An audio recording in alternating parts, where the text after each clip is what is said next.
నమస్కారం బస్తీ మే సవాల్ కు స్వాగతం।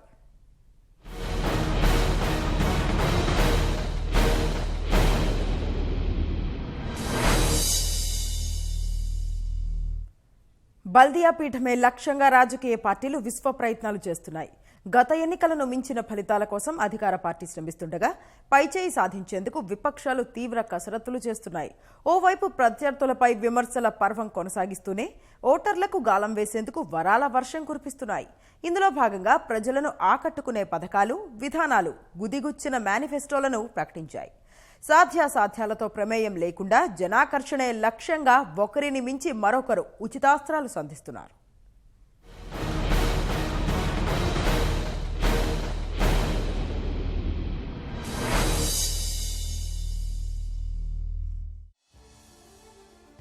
ఎన్నికల వేళ అభ్యర్థుల ఎంపిక, నామినేషన్లు, ప్రచారంతో ఎంత హడావిడిగా ఉంటుందో అదే స్థాయిలోనూ మేనిఫెస్టోల సందడి కనిపిస్తుంది। ఓటర్లను ప్రసన్నం చేసుకునేందుకు ఈ హామీల చిట్టానే ప్రధాన అస్త్రంగా పార్టీలు భావిస్తుంటాయి। ప్రజాకర్షక హామీలను రూపొందించి వాటిని ప్రచారాస్త్రాలుగా ఉపయోగించుకుంటాయి। ఇందులో భాగంగానే వారు ఒకటిస్తే మేము రెండిస్తామంటూ అడిగిన వాటినే కాదు అడగని వాటిని చేస్తామంటూ ఢంకా బజాయిస్తుంటారు। సార్వత్రిక ఎన్నికలను తలపిస్తున్న గ్రేటర్ హైదరాబాద్ ఎన్నికల్లోనూ పార్టీలు పోటాపోటీగా మేనిఫెస్టోలను విడుదల చేశాయి, వరాలు ప్రకటించాయి, ఓట్లు పట్టేశాయి అనే తీరుగా గ్రేటర్ లో రాజకీయ పార్టీలు హామీలు గుప్పిస్తున్నాయి। గడువు సమీపిస్తున్నందున క్షేత్రస్థాయిలో నేతలు వీటినే ప్రచారాస్త్రాలుగా ఉపయోగించుకుంటూ ఓట్లు రాబట్టేందుకు తీవ్ర కసరత్తులే చేస్తున్నారు।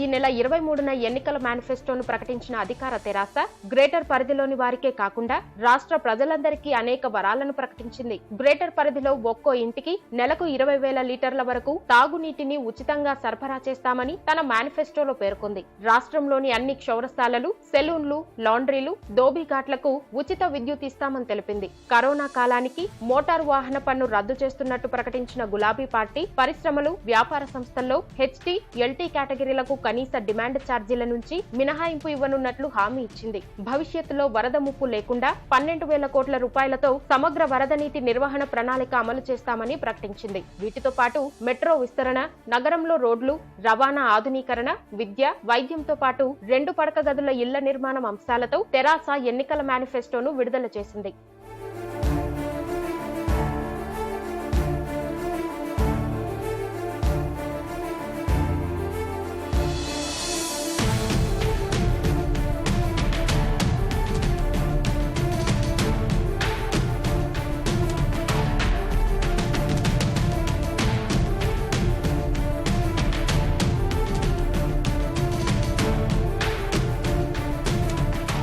వచ్చే డిసెంబర్ నెల నుంచి హైదరాబాద్ నగర ప్రజలు నీటి బిల్లులు చెల్లించే అవసరం లేదు। అంటే 20,000 లీటర్ల వరకు వాడుకునే వాళ్లకు ఇది ఒక మంచినీటి రంగంలో ఇది ఒక సంస్కరణ। ఇక్కడ జరుగుతున్న దాన్ని ఒక ప్రయోగాత్మకంగా చూసి అన్ని మున్సిపాలిటీలకి, గ్రామ పంచాయతీలు కూడా దీన్ని విస్తరించే ఆలోచనలో ప్రభుత్వం ఉంది। రాష్ట్ర వ్యాప్తంగా ఉండేటువంటి 60-70 వేల సెలూన్లకి డిసెంబర్ మాసం నుంచి టోటల్ ఫ్రీ పవర్ సప్లై చేయాలని చెప్పి నిర్ణయం చేసుకున్నాం। మినిమం డిమాండ్ ఛార్జెస్ ఏవైతే ఉన్నటువంటి కమర్షియల్ ఆర్గనైజేషన్స్, అంటే దీనిలో సినిమా థియేటర్స్ కూడా చేరి ఉన్నాయి నేను చెప్పే దాంట్లో, వాళ్ళందరికీ కూడా మార్చి నుంచి సెప్టెంబర్ వరకు 6 నెలల కాలానికి పవర్ మినిమం డిమాండ్ ఛార్జెస్ కూడా వేవ్ చేస్తా ఉన్నాం। 10 కోట్ల లోపు బడ్జెట్ తో నిర్మించే చిన్న సినిమాలకి state portion of GST 9% of GST reimbursement కూడా ఆ చిత్రాలకు కల్పిస్తాం। మొత్తం రాష్ట్ర వ్యాప్తంగా 3,36,000 పైచిలకు వాహనాలు ఉన్నాయి, ట్రాన్స్పోర్ట్ వెహికల్స్, వాళ్ళకు కూడా ఈ సందర్భంగా దాదాపుగా 267 కోట్ల రూపాయల పన్నది, ఆ పన్నును కూడా రద్దు చేస్తా ఉన్నాం। ఈ వరద నీటి నిర్వహణకు సంబంధించిన మాస్టర్ ప్లాన్ కూడా హైదరాబాద్ కఠిన నిర్ణయం అయినప్పటికీ డెఫినెట్ గా అమలు చేస్తాం। హెచ్ఎంసీ వేరే వాళ్ళు గెలిచి కూడా ఇప్పుడు సాధించేది కూడా ఉండదు। కారణం ఏంటంటే రాష్ట్ర ప్రభుత్వం సహకారం కావాలి। అధికార పార్టీకి పోటీగా భారతీయ జనతా పార్టీ సైతం గ్రేటర్ ప్రజలపై వరాల జల్లు కురిపించింది. ఉచితంగా 24 గంటల తాగునీటి సరఫరాతో పాటు పేదలకు 100 యూనిట్ల వరకు కుల వృత్తులకు ఉచితంగా విద్యుత్ సరఫరా చేస్తామని కమలం పార్టీ హామీ ఇచ్చింది. వరద బాధితులకు 25,000 చొప్పున సాయం, నగరంలో 1,00,000 ఇళ్ల నిర్మాణం, ఎల్ఆర్ఎస్ రద్దు, 125 గజాల వరకు ఇళ్ల స్థలాల్లో నిర్మాణానికి ఉచితంగా అనుమతులిస్తామని ప్రకటించింది. మెట్రో రైల్, సిటీ బస్సుల్లో మహిళలకు ఉచిత ప్రయాణ సౌకర్యం, గ్రేటర్ లో అన్ని ప్రాంతాలకు మెట్రో రైలు, ఎంఎంటీఎస్ సేవలు, నగర పరిధిలో ద్విచక్ర వాహనాలు, ఆటోలపై ఇప్పటి వరకు ఉన్న చలాన్లు రద్దు చేస్తామని మేనిఫెస్టోలో చేర్చింది. ఎస్సీ కాలనీలు, బస్తీల్లో ఆస్తి పన్ను మాఫీ చేస్తామని, విద్యార్థులకు ఉచితంగా ట్యాబ్లు, వైఫై సౌకర్యం కల్పిస్తామని హామీ ఇచ్చింది. గ్రేటర్ పరిధిలో ప్రైవేట్ ఆసుపత్రులకు వెళ్లే అవసరం లేకుండా అందరికీ కరోనా వ్యాక్సిన్ అందిస్తామని తెలిపింది. వీటితో పాటు మూసీ ప్రక్షాళన, జంక్షన్ కో పైవంతెన, ప్రత్యేక ప్యాకేజీతో పాత బస్తీ అభివృద్ధి, జీహెచ్ఎంసీలో 28,000 నియామకాలు చేపడతామని హామీ ఇచ్చింది.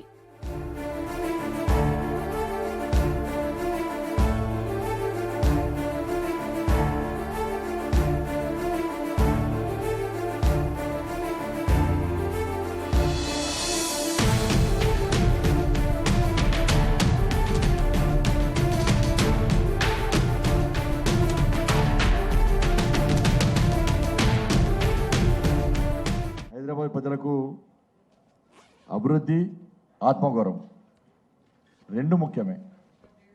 ఈ రెండింటిని ప్రతిబింబించే విధంగానే ఈ మేనిఫెస్టోను రూపొందించడం జరిగింది.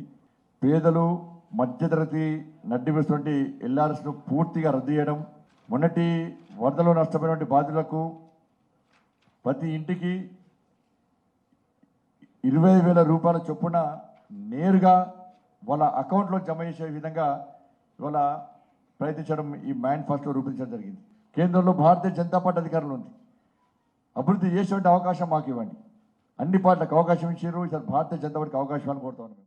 ఇక తామేం తక్కువ కాదన్నట్లుగా మేనిఫెస్టో రూపొందించిన కాంగ్రెస్ తెరాస 20,000 లీటర్ల మంచినీరు ఉచితంగా ఇస్తే తాము 30,000 లీటర్లు ఇస్తామని హామీ ఇచ్చింది. తెరాస ఎన్నికల హామీలు ప్రకటించిన మరుసటి రోజే కాంగ్రెస్ రాష్ట్ర వ్యవహారాల బాధ్యుడు మాణిక్కన్ ఠాగూర్, పిసిసి అధ్యక్షుడు ఉత్తమ్ కుమార్ రెడ్డి పార్టీ మేనిఫెస్టోను విడుదల చేశారు. అర్హులందరికీ 2 పడక గదుల ఇళ్లు, 100 యూనిట్ల లోపు వినియోగానికి ఉచిత విద్యుత్, ఎల్ఆర్ఎస్, బీఆర్ఎస్ ఉచితంగా అమలు, విద్యార్థులు, మహిళలు, దివ్యాంగులు, వృద్ధులకు మెట్రో, ఎంఎంటీఎస్ లో ఉచిత ప్రయాణానికి హస్తం పార్టీ హామీ ఇచ్చింది. కరోనా చికిత్సను ఆరోగ్యశ్రీలో చేర్చడంతో పాటు మరిన్ని హామీలను కాంగ్రెస్ మేనిఫెస్టోలో పేర్కొంది.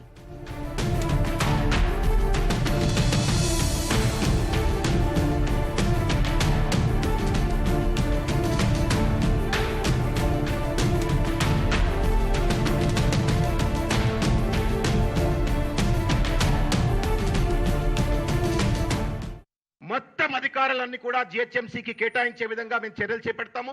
పారదర్శకంగా ఉండాలని చెప్పని జిహెచ్ఎంసీని లోక్పాల్ పరిధిలోకి వచ్చే విధంగా చర్యలు చేపడతాము. డబుల్ బెడ్రూమ్ ఇళ్ల నిర్మాణం కోసం పెద్ద ఎత్తున కృషి చేస్తామని చెప్పని తెలియజేస్తూ, ఆస్తి పన్నును హేతుబద్ధీకరణ చేయాలని చెప్పని 50,000 రూపాయల వరకు ఆస్తి పన్నుల్లో రాయితీ కలగజేయాలని చెప్పని కూడా దీంట్లో వాగ్దానం చేస్తా ఉన్నాము. క్షురకుల తర్వాత రజకులకు, వడ్రంగులకు, కార్పెంటర్స్ కు, తర్వాత విశ్వకర్మలు అంటే బంగారం పనిచేసుకునే వాళ్లకు, వాళ్ళ దుకాణాలకు ప్రాపర్టీ ట్యాక్స్ ఉండదు, తర్వాత ఎలక్ట్రిసిటీ బిల్స్ ఉండవని చెప్పని, వాళ్ళు ఏ రకమైన లైసెన్స్ కూడా తీసుకోవాల్సిన అవసరం లేదని చెప్పని దీంట్లో మేము పొందుపరిచినాము. ఎల్ఆర్ఎస్ తర్వాత బీఆర్ఎస్ ఏ రకమైన రుసుము లేకుండా క్రమబద్ధీకరణ చేసేందుకోసం అని చెప్పని ప్రభుత్వం పైన ఒత్తిడి తెచ్చి ఆ రకంగా కృషి చేస్తామని, ప్రతి కుటుంబానికి 30,000 లీటర్ల వరకు ఉచితంగా మంచినీటి సరఫరా చేస్తామని చెప్పని కూడా వాగ్దానం చేస్తా ఉన్నాం. పెద్ద ఎత్తున అన్నపూర్ణ క్యాంటీన్స్ అన్ని కూడా ఇంకా విస్తరింపజేస్తాము. ఒక స్టాచ్యుటరీ అథారిటీ ఉన్నటువంటి ఒక లేక్ ప్రొటెక్షన్ అథారిటీని కాన్స్టిట్యూట్ చేస్తాము. వరద బాధితులకు ప్రతి కుటుంబానికి కూడా 50,000 రూపాయల చొప్పున ఇవ్వాలని చెప్పని మేనిఫెస్టోలో పొందుపరచడమైంది. కోవిడ్-19 కరోనాను ఆరోగ్యశ్రీ పథకంలో చేరుస్తామని చెప్పని ఇందులో మేము మెన్షన్ చేసినాము. హ్యాపీ హైదరాబాద్ పేరుతో తెలుగుదేశం పార్టీ జీహెచ్ఎంసీ ఎన్నికల మేనిఫెస్టోను విడుదల చేసింది. ప్రతి ఇంటికి మంచినీటి సరఫరా చేయడంతో పాటు పేదలందరికీ ఉచిత నల్లా కలెక్షన్ ఇస్తామని పేర్కొంది. పూర్తి స్థాయిలో వైఫై నగరంగా చేయడానికి కృషి చేస్తామని, ప్రతి ఇంటికి పైప్ లైన్ల ద్వారా వంట గ్యాస్ సరఫరా, పేదలకు పక్కా గృహాలతో పాటు మరిన్ని హామీలను మేనిఫెస్టో ద్వారా ప్రకటించింది.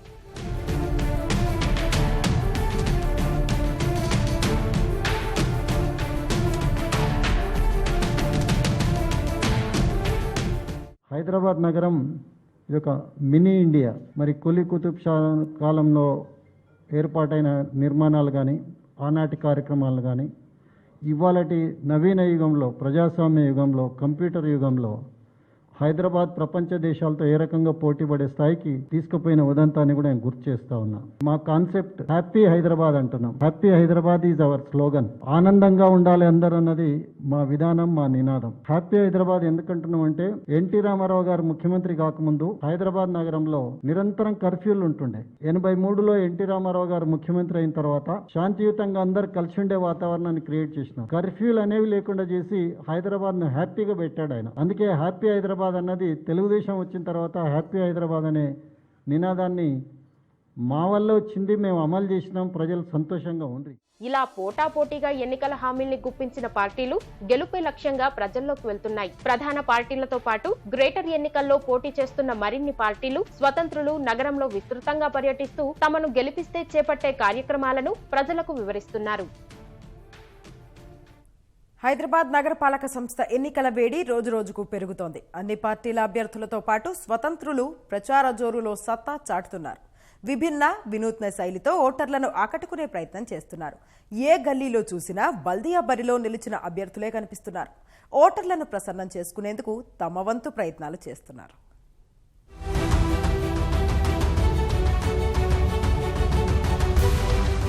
బల్దియా ఎన్నికల ప్రచారం ఊపందుకుంది. ర్యాలీలు, పాదయాత్రలతో అభ్యర్థులు డివిజన్ను చుట్టేస్తున్నారు. ఇంటింటి ప్రచారాలు మొదలు పెట్టారు. ప్రతి కాలనీలో ఉదయం నుంచే ప్రచార వాహనాలు, మైకులతో ప్రచారం హోరెత్తిస్తున్నారు. గల్లీ గల్లీల్లో వాహనాలను తిప్పుతున్నారు. అభ్యర్థుల తరపున ప్రధాన నాయకులు ప్రచారంలో పాల్గొంటూ రోడ్ షోలు నిర్వహిస్తున్నారు. అభ్యర్థులు నేరుగా ఓటర్ల వద్దకు వెళ్లి తమను ఆశీర్వదించాలని కోరుతున్నారు.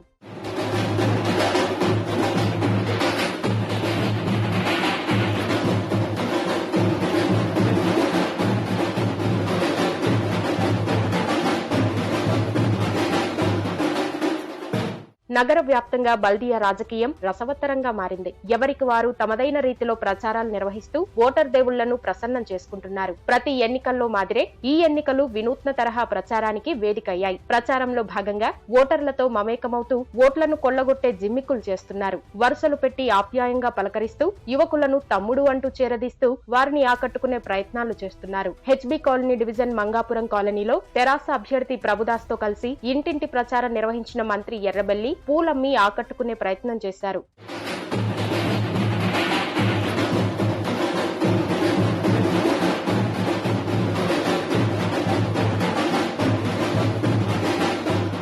తెల్లవారింది మొదలు రాత్రి పొద్దుపోయే వరకు ప్రచార పర్వం వినూత్న పుంతలు తొక్కుతోంది. ఉన్న తక్కువ సమయంలోనే ఓట్లని రాబట్టుకుని విజయం సాధించాలని అభ్యర్థులతో పాటు వారి కుటుంబ సభ్యులు, అనుచరులు, ద్వితీయ శ్రేణి నేతలు, కార్యకర్తలు గుర్తులకు సంబంధించిన పత్రాలతో ఇల్లిల్లు తిరుగుతున్నారు.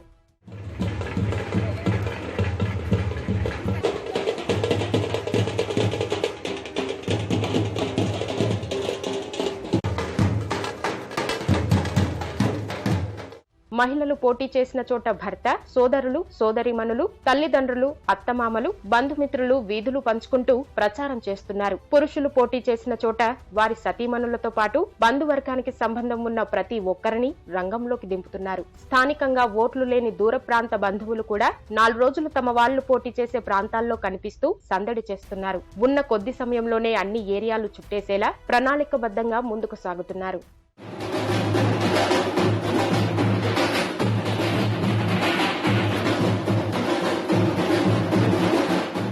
ముఖ్యంగా నగరంలోని ప్రతి డివిజన్లోనూ ఎన్నికల సందడి జోరందుకుంది. ఉదయం నుంచి మైకుల మోత మోగుతోంది. ఒక వాహనం వెళ్లిన వెంటనే మరో పార్టీ వాహనం కాలనీలో ప్రచారాన్ని హోరెత్తిస్తోంది. కొన్ని చోట్ల ఒకే ఏరియాలో వివిధ పార్టీలు, స్వతంత్ర అభ్యర్థుల వాహనాల మైకుల మోత అయోమయానికి గురిచేస్తోంది. పార్టీలు అభ్యర్థులపై కట్టిన పాటలు, అభివృద్ధి సంక్షేమాలపై ప్రసంగాలు హోరెత్తిస్తున్నాయి. కరపత్రాలు, కలర్ బ్రోచర్లతో ఓటర్లను ఆశీర్వదించమని కోరుతున్న పార్టీలు, అభ్యర్థులు ప్రలోభాలకు తెరతీస్తున్నాయి. ఎన్నికల ముందు రోజు మద్యంతో పాటు డబ్బులను కూడా పెద్ద ఎత్తున పంపిణీ చేసేందుకు అభ్యర్థులు రంగం సిద్ధం చేసుకుంటున్నారు.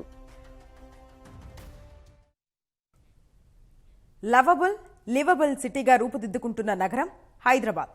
ఎన్నో వేల ఉన్నత సంస్థలకు లక్షల మంది ఉద్యోగుల కలల నగరం. ఇక్కడి ప్రజల్లో అత్యధికులు విద్యావంతులు. పెద్ద పెద్ద చదువులతో వేలు, లక్షలు సంపాదించే ఉన్నత ఉద్యోగులు ఉంటారు. కానీ ఎన్నికల్లో ఓటు హక్కు వినియోగించుకునే విషయంలో మాత్రం భాగ్యనగరం ఎంతో వెనకబడిపోయింది. చిన్న చిన్న పట్టణాలు, గ్రామాల కంటే ఇక్కడ ఓటింగ్ శాతం చాలా తక్కువగా నమోదవుతోంది. నిరుపేదలు, మధ్యతరగతి ప్రజలుండే చోట్ల ఓటింగ్ పర్వాలేదనిపిస్తున్నా ఉద్యోగులు, విద్యావంతులు అధికంగా ఉండే ప్రాంతాల్లో ఓటింగ్ శాతం తక్కువగా ఉండడం గమనార్హం. ఇప్పుడు ఇదే విషయం తీవ్ర చర్చనీయాంశమవుతోంది. ఒకవైపు పార్టీ అభ్యర్థులకు, మరోవైపు ఎన్నికల సంఘానికి ఓటింగ్ శాతాన్ని పెంచడం తక్షణ కర్తవ్యమైంది. గ్రేటర్ హైదరాబాద్ ఎన్నికల ప్రచారం జోరుగా సాగుతోంది. మేయర్ పీఠం తమదంటే తమదంటూ అన్ని పార్టీలు పోటాపోటీగా ప్రకటనలు చేస్తున్నాయి. ఎన్నికల సంఘం సైతం ఇప్పటికే అన్ని ఏర్పాట్లు చేస్తోంది. బ్యాలెట్ పత్రాల ముద్రణ నుంచి ఎన్నికల సిబ్బందికి శిక్షణ వరకు అన్నింటినీ ప్రణాళిక ప్రకారం కొనసాగిస్తోంది. కానీ ప్రతిష్టాత్మక గ్రేటర్ ఎన్నికల్లో ఎంతమంది నగర ప్రజలు ఓటు వేయకుండా ఉండిపోతారోననే కలవరపాటు ఎక్కువైంది. ఇందుకు గతంలో నమోదైన ఓటింగ్ శాతమే కారణం. పేరుకు విద్యావంతుల నగరమే అయినా ఓటు వేసేందుకు మాత్రం ఇక్కడి పౌరులు అలసత్వం ప్రదర్శిస్తున్నారు. ఈ విషయం గత కొన్నేళ్ల ఎన్నికల సరళిని గమనిస్తే స్పష్టమవుతుంది.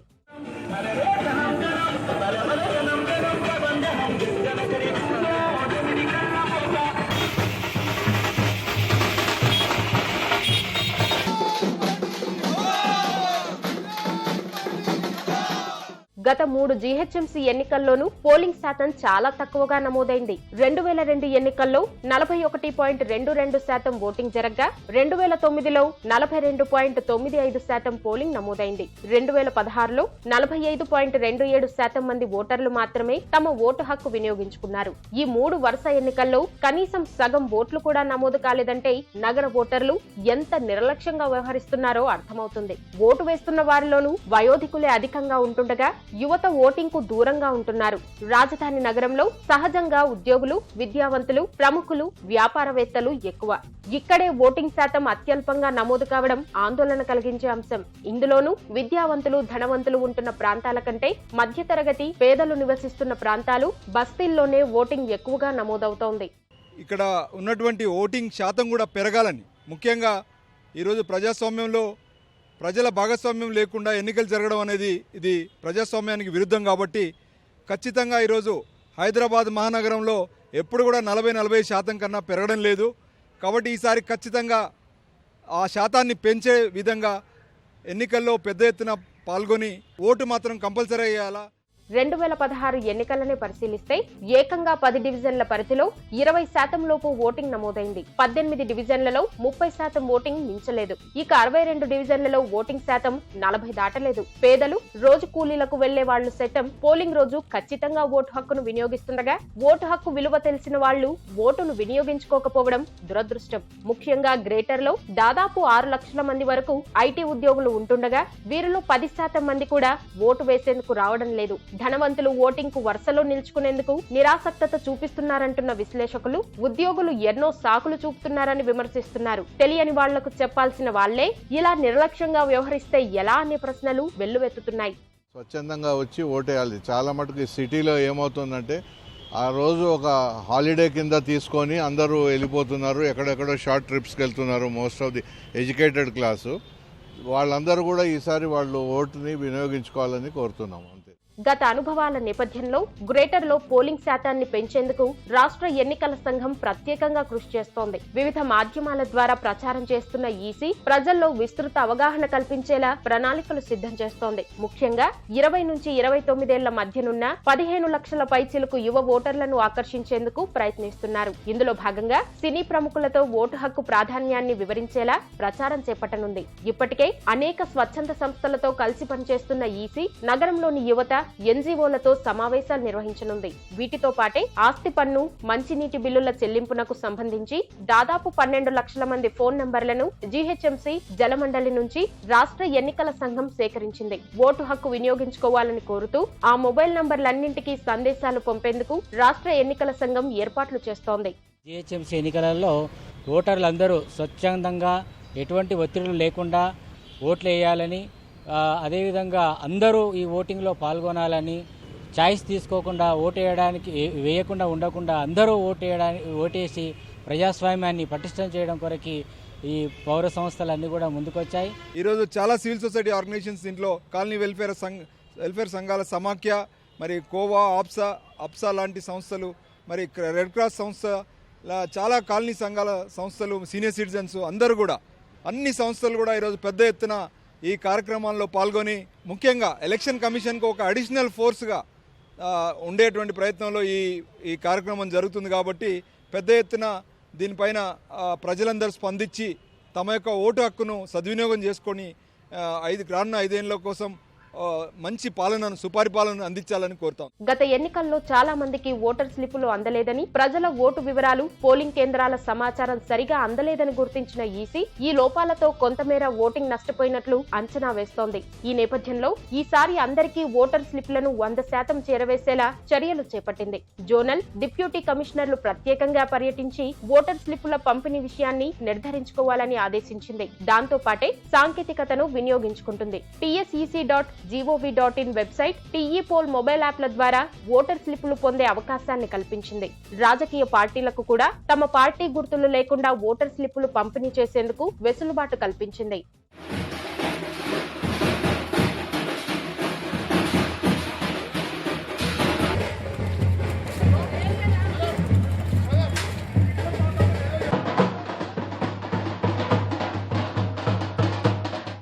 ఓటింగ్ శాతాన్ని పెంచేలా పౌర సంఘాలు సైతం కృషి చేస్తున్నాయి. కాలనీ, అపార్ట్మెంట్ సంఘాలు, క్లబ్లు, మార్కెట్లు తదితర ప్రదేశాల్లో అవగాహన కార్యక్రమాలు చేపడుతున్నారు. ఎలక్షన్ వాచ్ పేరిట యువతలో ఓటింగ్ శాతాన్ని పెంచేందుకు ప్రయత్నిస్తున్నారు. హైదరాబాద్ అంటేనే కాంక్రీట్ జంగల్. ఇది ఒకప్పటి మాట. ప్రస్తుతం పచ్చదనంతో నయా భాగ్యనగరంగా రూపుదిద్దుకుంటోంది. నగరం పచ్చగా కళకళలాడేందుకు జీహెచ్ఎంసీ ప్రత్యేక ప్రణాళికలతో ముందుకు సాగుతోంది. బల్దియా బడ్జెట్లో పచ్చదనాన్ని పెంపొందించడానికే 10% నిధులను కేటాయించింది. చిన్న, పెద్ద అనే తేడా లేకుండా వీధి వీధికి పార్కులను అందుబాటులోకి తెచ్చేందుకు కృషి చేస్తోంది. పంచతత్వ పార్కులు, థీమ్ పార్కులు, నాలెడ్జ్ పార్కులు వంటి వినూత్న ఆలోచనలతో నగరవాసులకు ఆరోగ్యాన్ని, ఆహ్లాదాన్ని పంచుతోంది హైదరాబాద్ నగరపాలక సంస్థ. ఆకాశ హర్మ్యాలు, అందమైన భవంతులు, విద్యుత్ కాంతులతో వెలిగిపోయే కార్పొరేట్ కార్యాలయాలు అభివృద్ధి చెందుతున్న హైదరాబాద్లో కనిపించే దృశ్యాలు. కానీ నగరవాసుల జీవితాలు మాత్రం ఇరుకిరుకుగా ఉండే కాలనీల్లో, పేకమేడ లాంటి అపార్ట్మెంట్లలో హడావిడిగా సాగుతుంటాయి. అక్కడక్కడా విసిరేసినట్టుగా కనిపించే పార్కులు మినహా పచ్చదనాన్నిచ్చే చెట్లకు తావులేదు. కానీ 6 ఏళ్ల కాలంలో పరిస్థితులు మారిపోయాయి. హైదరాబాద్ సైతం పచ్చదనంతో నిండుకుంటోంది. హరితహారం సహా అనేక కార్యక్రమాలను చేపట్టి లక్షలాది మొక్కలను నాటడంతో పాటు భారీగా పార్కులు నగరవాసులకు అందుబాటులోకి వచ్చాయి.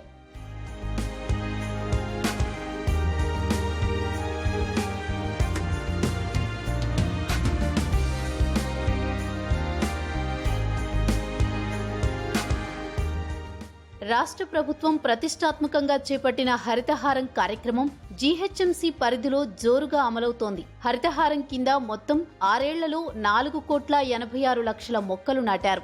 వాటి సంరక్షణకు జియో ట్యాగింగ్ చేశారు. జీహెచ్ఎంసీని పచ్చదనాలు పరుచుకున్న పట్టణంగా మార్చాలని భావిస్తున్న బల్దియా బడ్జెట్లోంచి 10% నిధులను పచ్చదనం పెంపుకు కేటాయించి తమ చిత్తశుద్ధిని చాటుకుంది.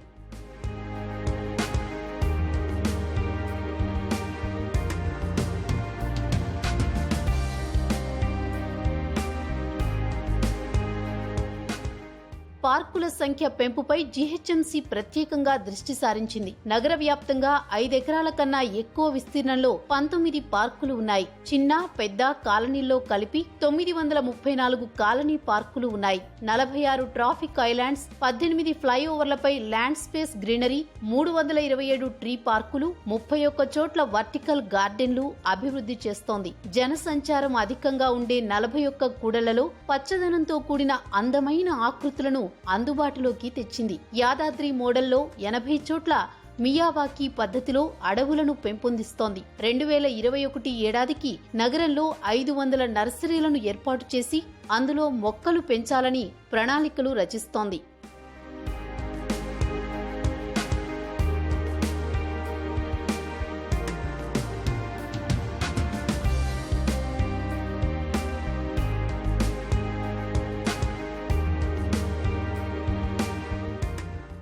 ఢిల్లీ, ఇండోర్, బెంగళూరు లాంటి ముఖ్య నగరాల్లో ఉన్న థీమ్ పార్కులను నగరంలో సైతం ఏర్పాటు చేయాలని బల్దియా భావించింది. అందుకోసం పగడ్బందీ ప్రణాళికలతో శరవేగంగా పనులు పూర్తి చేస్తోంది. బస్తీ పిల్లలకు విజ్ఞానం పెంపొందించే నాలెడ్జ్ పార్కులు, వైద్యశాస్త్ర గార్డెన్, జపనీస్ థీమ్ పార్క్, పిల్లల పార్కు, మహిళలకు ప్రత్యేక పార్కు, వెదురు బొంగులతో ప్రత్యేక పార్కు వంటి వినూత్న ఉద్యానవనాలను అందుబాటులోకి తీసుకువస్తోంది. బహుతరాల పార్కు, మొఘల్ గార్డెన్, ఛాయా park, interactive park, community park, science theme park, పర్యావరణ పార్క్, బతుకమ్మ పార్క్, క్రీడల park, LED park, 7 wonders park ఇలాంటివి మొత్తం 58 పార్కులు నగర ప్రజలకు అందుబాటులోకి రానున్నాయి. ఒక్కో పార్క్ నిర్మాణానికి 2 కోట్ల రూపాయలను కేటాయించిన బల్దియా అదనంగా పూల మొక్కలు, పచ్చదనం అభివృద్ధికి మరో 1.5 కోటి వరకు నిధులను ఇవ్వనుంది. ఎక్కడికక్కడ అర్బన్ లంగ్ స్పేసెస్ క్రియేట్ చేయాలనే ఉద్దేశంతో అన్ని కాలనీస్లో కూడా పార్కులు డెవలప్ చేయడం జరుగుతుంది. దీంట్లో భాగంగానే వారి ఆదేశాల మేరకు ఒక 17 పంచతత్వ పార్కులు డెవలప్ చేశాం. ఇది ఇండియాలోనే ఒక కొత్త కాన్సెప్ట్, ఆక్యుప్రెజర్ కాన్సెప్ట్ మీద బేస్ చేసుకొని ఈ పార్క్ అనేది పనిచేస్తుంది. ఇట్లాంటివి 17 ఆల్రెడీ జిహెచ్ఎంసీలో మనము డెవలప్ చేశాము. నాలెడ్జ్ పార్కులలో కాప్రా కూడలిలోని బండబావిలో ఏర్పాటు చేయనున్న పార్క్ ప్రత్యేకంగా నిలవనుంది. పేద, మధ్యతరగతి పిల్లలు ఎక్కువగా ఉండే ఈ బస్తీలో పిల్లలకు విజ్ఞానం అందించాలన్న లక్ష్యంతో ఏర్పాటు చేస్తున్నారు. Aerodynamics, satellite technology, waste management system, solar energy తదితర అంశాలు ఈ ఉద్యానవనానికి ప్రధాన ఆకర్షణగా నిలవనున్నాయి. అలాగే మల్లాపూర్లో 2.2 ఎకరాల్లోని డంపింగ్ యార్డును ఉద్యానవనంగా తీర్చిదిద్దుతున్నారు. సువాసన, రంగులతో కూడిన పార్కును ఇక్కడ అందుబాటులోకి తెస్తున్నారు. బిఎన్ రెడ్డి కాలనీలో 3.5 ఎకరాల్లో టోపియరీ గార్డెన్, ఏఎస్ రావు నగర్లో 1.8 ఎకరాల్లో జపనీస్ గార్డెన్ రూపుదిద్దుకుంటున్నాయి. ఈ పార్కులలో అన్ని వయస్సుల వారికి ఉపయోగపడేలా యోగా, వాకింగ్ ట్రాక్, ఓపెన్ జిమ్లు, ఇతర సదుపాయాలు ఉన్నాయి. ఇక నగరవాసులకు వారాంతాల్లో ఉల్లాసాన్ని పంచడంతో పాటు స్వచ్ఛమైన గాలిని అందించే లక్ష్యంతో ఏర్పాటైనవే ఆక్సిజన్ పార్కులు. ప్రభుత్వం ప్రత్యేకంగా ఔటర్ రింగ్ రోడ్ కి 5 కిలోమీటర్ల రేడియస్ లోపల ఈ పార్కులను సిద్ధం చేస్తోంది. మొత్తం 59 పార్కులను హైదరాబాద్ పరిసరాల్లో అందుబాటులోకి తీసుకురావాలని భావించిన సర్కార్ ఇప్పటికే 32ని సిద్ధం చేసింది. ముఖ్యంగా కండ్లకోయ సమీపంలో ఏర్పాటు చేసిన అర్బన్ ఫారెస్ట్ పార్క్ నగరవాసులను విశేషంగా ఆకట్టుకుంటోంది. ఇలాంటి పార్కుల్లో గనక నిత్యము వాకింగ్ కానీ, యోగా కానీ, వామప్స్ కానీ చేసుకున్నట్లయితే ఖచ్చితంగా మన ఆరోగ్యం కాపాడబడుతుంది. పార్క్ వల్ల చాలామందికి చాలా బెనిఫిట్స్ అవుతున్నాయి. ఎందుకంటే అందరూ వచ్చి ఎక్సర్సైజ్ చేస్తున్నారు ఇక్కడ. ఇంకా లోపల ఓపెన్ చాలా గ్రీనరీ ఉంది కాబట్టి ఇంకా పొల్యూషన్ లేకుండా కొంచెం మంచిగా హెల్త్ కోసం బాగుంటుంది. మంచి పార్కులు, కొన్ని పార్కులు అయితే 90% డెవలప్ అయి ఉన్నాయి. ఇంకా 10% పార్క్స్ అయితే కొన్ని ఫెసిలిటీస్ క్రియేట్ చేయాలి. నగరవాసుల ఆరోగ్యాన్ని దృష్టిలో ఉంచుకుని పంచావతారాలైన భూమి, నీరు, గాలి, ఆకాశం, అగ్నిల సమాహారంగా పంచతత్వ పార్కుల్ని ఏర్పాటు చేస్తోంది. నగరం నడిబొడ్డున మొత్తం 17 ప్రాంతాల్లో బల్దియా ఈ పంచతత్వ పార్కులను సిద్ధం చేసింది. ఎల్బీ నగర్ జోన్లో 6, చార్మినార్ జోన్లో 2, ఖైరతాబాద్ జోన్లో 4, శేరిలింగంపల్లి జోన్లో 1, కూకట్పల్లి జోన్లో 3, సికింద్రాబాద్ జోన్లో 1 చొప్పున ఈ పంచతత్వ పార్కులు అందుబాటులోకి వచ్చాయి. ఒక్కో పార్కులు 50 రకాల ఔషధ మొక్కలతో కూడిన సంజీవని వనాలు, రాశి వనాలతో పాటు వాకింగ్ ట్రాక్లు సిద్ధం చేశారు. భాగ్యనగరాన్ని పచ్చని మణిహారంలా మార్చేందుకు మరిన్ని ప్రణాళికలతో భవిష్యత్ కార్యాచరణ సిద్ధం చేస్తున్నారు జీహెచ్ఎంసీ అధికారులు.